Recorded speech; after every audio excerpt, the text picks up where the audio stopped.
Sementara itu, saudara, syarat wajib PCR bagi penumpang penerbangan Jawa Bali dan wilayah PPKM level 3 dan 4 yang mulai berlaku kemarin menuai beragam reaksi. Meski demikian, pemerintah beralasan PCR diperlukan demi keamanan penumpang di tengah pelonggaran kapasitas moda transportasi.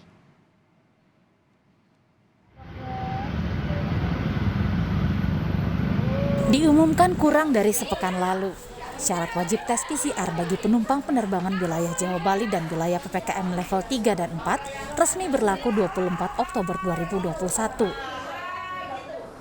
Kebijakan ini pun menuai beragam reaksi calon penumpang pesawat.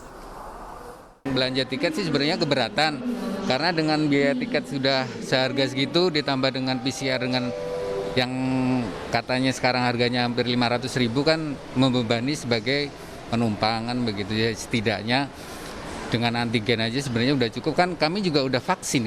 Dua-duanya bagus, tapi yang lebih efektif dan akurat memang yang PCR gitu, walaupun memang harganya lebih mahal gitu ya.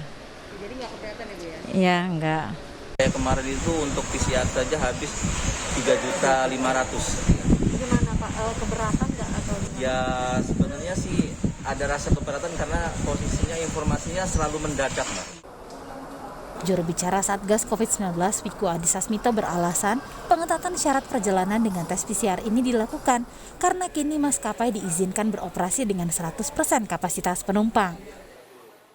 Pengetatan metode testing menjadi PCR saja di wilayah Jawa Bali dan non-Jawa Bali level 3 dan 4 ini dilakukan mengingat sudah tidak diterapkannya penjarakan antar tempat duduk atau seat distancing dengan kapasitas penuh sebagai bagian dari uji coba pelonggaran mobilitas demi pemulihan ekonomi di tengah kondisi kasus yang cukup terkendali.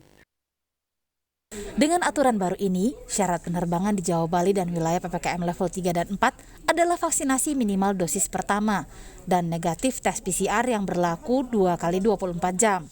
Sementara itu, di luar Jawa Bali dan wilayah PPKM level 1 dan 2 dapat memilih tes PCR yang berlaku 2 kali 24 jam atau antigen 1 kali 24 jam. Pengecualian syarat vaksinasi di penerbangan domestik berlaku untuk anak di bawah 12 tahun dan mereka yang memiliki penyakit penyerta atau komorbid.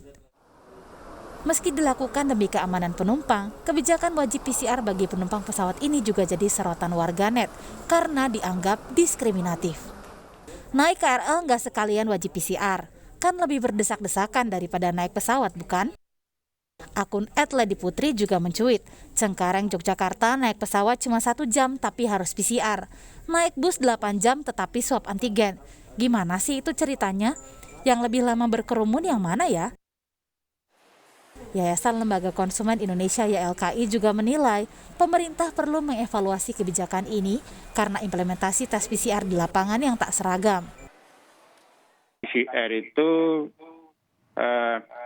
sebenarnya kepentingan dibalik itu apa, justifikasi epidemiologisnya apa gitu.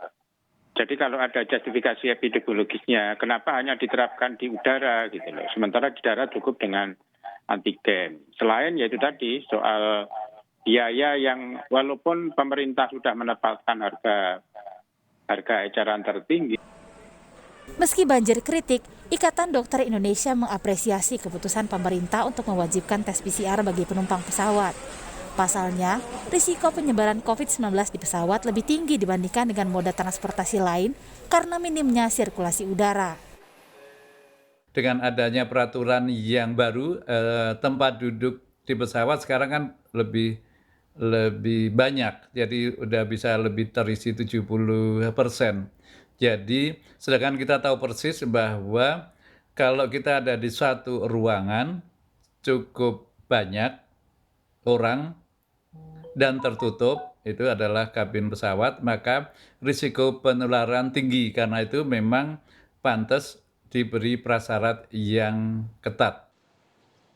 Pengetatan syarat perjalanan sejatinya memang diperlukan untuk tetap mengendalikan mobilitas masyarakat di tengah ancaman COVID-19 yang belum sirna.